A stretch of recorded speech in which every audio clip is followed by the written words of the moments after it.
No, we're gonna die tonight. Yes, we are. Yeah.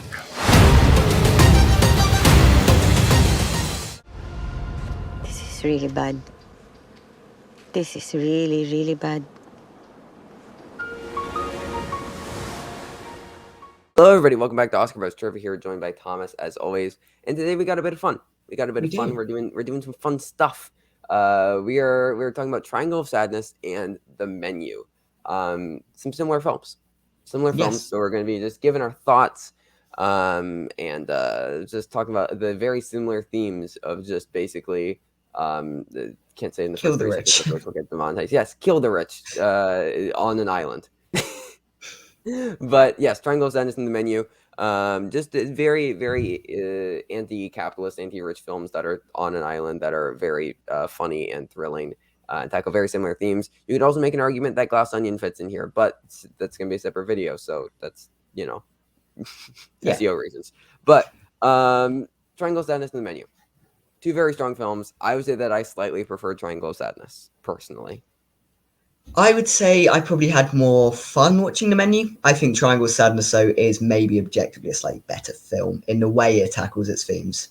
Okay. So let's get into The Menu first. We'll get into both. Talk about the comparisons. So The Menu is Anya Taylor Joy, Nicholas Hoult. Thank you. Always get them confused. They're on an island, right? They like food. Ralph Fiennes is like, I really like food, and then they a great description of the film. And then Chau is like, I like food, but then less, and then she gets angry. And then basically just like he's making food, and then people get upset, and then there's a lot of food in this film. It's a lot of food. It's a lot of metaphors through food. So let's tackle those metaphors, and I promise I'm smarter than what I just conveyed with that description. You know the movie. I don't need to describe it for you. Yeah, so, it's been out for a while. It's been out. And it's made money, which is great. Made money. So it tackles a lot of themes through food and how class relates to food, right? So there's a very strong distinction between us and them, right? The workers versus the takers. The people who create the things versus the people who consume. Anya Taylor Joy wasn't supposed to be there. She wasn't on the guest list. So they thought that maybe she's a taker, she's a rich person, she's a consumer. But then, Ralph Fiennes is like, you weren't supposed to be here. I need to know, are you with us or them? She's like, I'm with you, right? Because she's like, I think she's a sex worker. Also, yes, it's implied. Movies, by the way, just spoilers for these two movies. Yeah. So she's a sex worker, right? So she is inherently she's a worker, right? She's a giver. She is not a taker. So she's basically along with them, and because of that, and she connects through the base ideas of who, like, it's just like common people, like with a cheeseburger essentially at the end, which is like the representation of for like the common person against all of the like pretentious high class food, as like basically a way to escape and proving that she's a worker like the rest of them. Yes, and literally escape this sort of cycle, as in the end, obviously, she is the one who manages to get out scot-free. Or, well, I guess, it's ambiguous, but she leaves. But some bruises. But yeah, I mean, there's so many things, like he quite literally hangs a rich person. It's like pretty cool. So,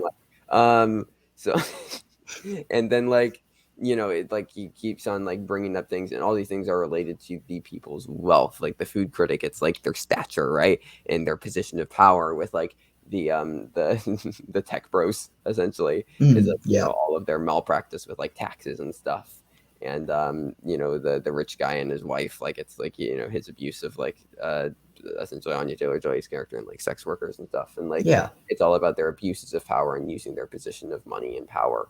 And taking them down for that very reason. And Nicholas Hoult's character is a douche, basically. He is, yeah.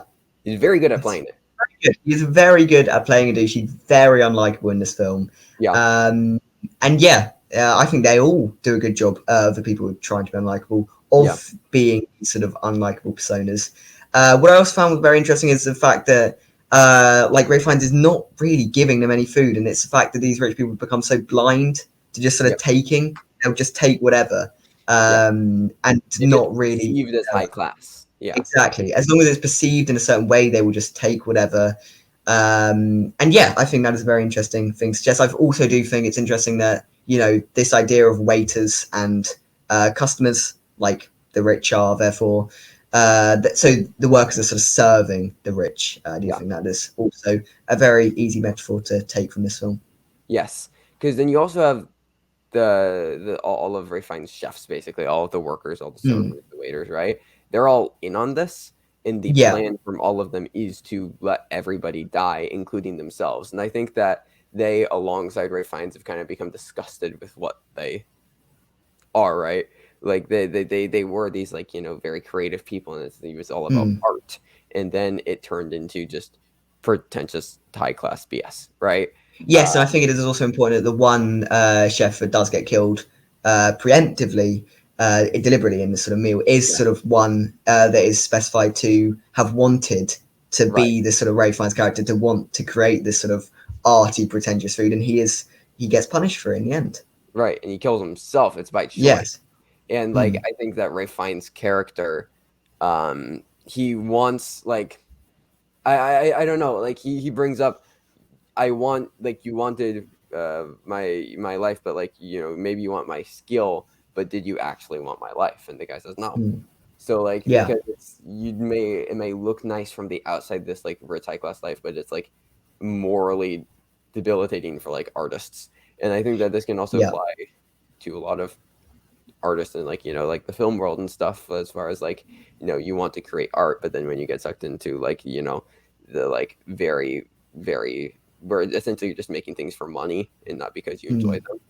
It can feel very, I don't think Ray Fiennes' character really knows ever what he wants. I think he's got to a point where he's just sort of in lost. This system. Exactly, he's completely lost, and that is what has driven to him. Fundamentally, this capitalist system is what has made him lose his love for food or whatever, if he did even have that in the first place, or was it always a way to sort of make money? I think either way, it doesn't really matter. He has lost any passion, and therefore, but I think that Anya Taylor Joy does people show his love of food at the end with the cheeseburger.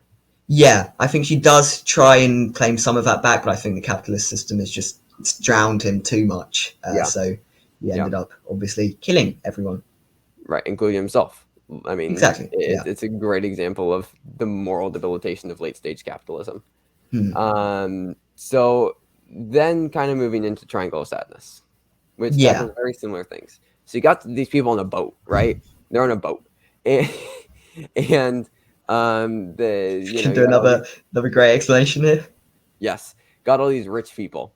They got money, and they're all, like, taking pictures of themselves. And then, you know, the way that they treat the workers, the staff of the boat, not the best. No.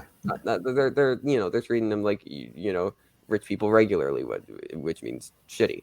So all the workers, right, they're doing great. So then eventually, due to the complete and utter ignorance of this old rich guy, just blows up.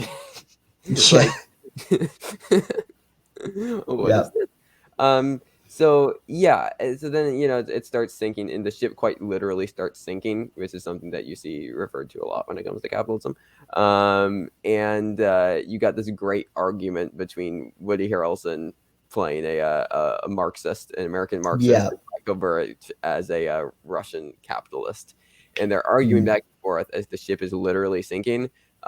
Which is quite literally what happens. Two people will just, like, argue and stuff, and they'll argue talking points to death while the actual problem is just still happening. Like, that's literally Twitter, where people do on Twitter and nothing gets done while everything else around them in the real world is just falling apart. Which also parallels the constant debate that the young couple were having between this money, like paying for a meal, this one singular thing that shouldn't be a big deal, is just played out. And again, it's just showing that money is clearly what is at fault here, in this sort of ultra rich lifestyle of all of this kind of stuff is eventually what breaks their relationship. It prioritizes capitalist money making over their actual human relationship. Yes, exactly.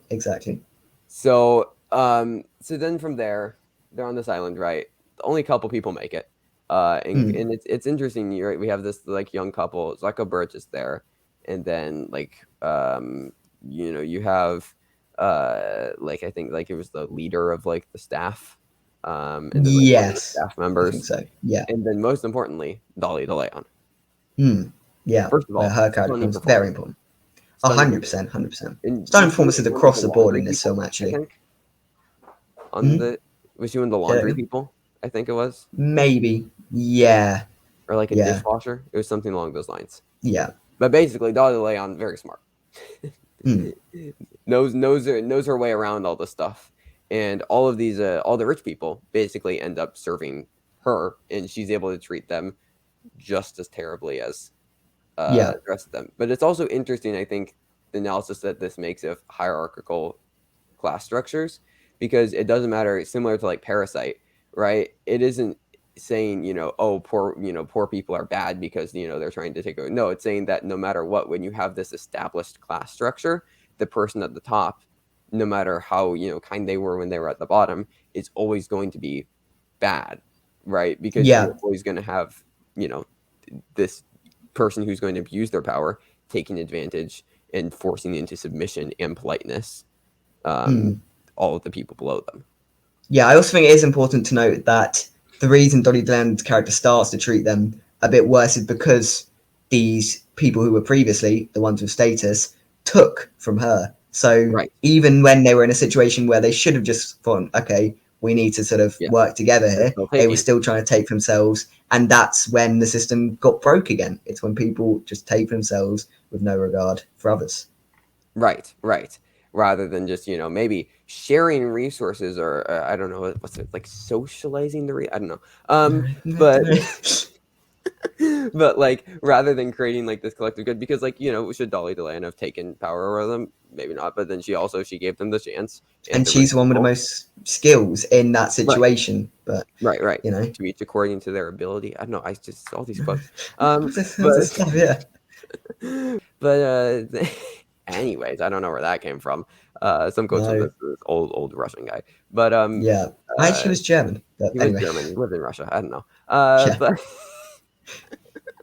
But yeah. So you have a like a lot of these things, and it really is just a critique of class structure and how any class structure, regardless of who's on top and who's on the bottom, is always going to be problematic because people will always be greedy, and people are never just nice enough to work with others. It's always gonna be working for themselves. And I mean, Dolly Deland also like exploits her position of power for like sex, right, with Harris Dickinson's character, and uses that. And like the ending is quite interesting. What was your reading on the ending? Because, and again, we're going full spoilers here. I think that she killed Charlbi Dean. I think it's fairly obviously implied that it is. Yeah, she did kill her. Running over. So like, she quite literally kills the rich. Like exactly, she does. She does, but she also is killing people who could be seen as competition to her. Right. So she is literally killing the competition, but also in doing so, she's killing another person who could have helped with the situation. Like Charlbi Dean's character was clearly trying to help. She was one of the few who was not less bad, but wasn't sort of taking for herself. She felt like she was learning more valuable lessons about working with others. But in the end, competition, this sort of power structure resulted in a death. Right, trying to essentially create a monopoly like large corporations. Yeah. Right, and like I also think it's interesting how this is essentially making a commentary on people will fall into a class position no matter what, because as Dolly Deland got more and more powerful, she got more and more aggressive and trying to take more and more power. As Charlbi Dean, as she accepted more and more her new class position of just being at the bottom of it, she got more and more polite and more like respectful of others, right? And like more and more like wanting to just stay because you have to be like to try and like stay alive and not disrespect the people at the top. Because it's also interesting, I think that Dolly Deland wanted to maintain her power and she liked being in power, because once they found the resort, that means that they would leave and Dolly Deland goes right back to the bottom. Yes. Yeah, but I'd agree. By killing Charlbi Dean's character, then now that gets rid of the person who witnessed that. And now she can just go back, don't know what happened to her, we found nothing, and she gets to stay in power for that much longer. Exactly, and it's again the capitalist system that encourages, even though they're in a very bad position, maybe for Dolly DeLeon's character, it's a slightly better one for her. Right. So she's doing everything she can people in power to keep them. I mean, it's like when politicians will do like the craziest stuff and like sabotage like their own party and stuff, but it's because they want to stay in power. They don't care about doing what's best for the people. They don't care about what's desperate times calls for, in their eyes, desperate measures, but the desperate measures are only responsible because they created the desperate times. So, and the desperate measures are also self-serving. Yeah, they aren't desperate measures for people. They're desperate measures because, oh shit, maybe I won't get reelected. So then you have to change stuff. Yeah. So it's like it's a very, very fascinating film, both of these together. And like, we could get into more of it with like Glass Onion, but there's a separate review for that, so you can go check that out. Yeah, I don't know. These tackle very similar themes very, very nicely, and we definitely have zero political opinions that you're hearing at all. Yeah. Yeah, no. No. Just gonna brush myself. Anyways, any final thoughts? Any last things you want to say? Well, as I said earlier, I think I had more fun watching The Menu just because I think the thriller elements work, the comedy elements probably work slightly better for me in The Menu. But as I said, I think Triangle of Sadness is slightly better in tackling its themes. It's a definitely more scathing critique. Yeah. But either way, lots of people end up dying in both films. So, maybe like is what it is. Capitalism. I don't know. But anyways, thank you everybody for watching. No political opinions at all, none of them. But anyways, we might do more of these like analysis because I think that these are fun.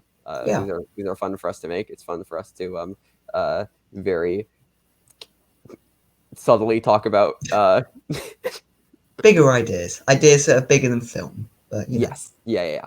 We enjoy that thing because we are real people outside of just movies. We like to have conversations and tackle things that are outside of film, and film is a nice avenue to do that because film is just a reflection of life. So these are fun to make. We might do more of them. We might not, but I would like to do more. So I don't know. Hope you liked it because you're getting more. But thank you everybody for watching. And until next time, stay safe, everybody. Goodbye. And you serve us.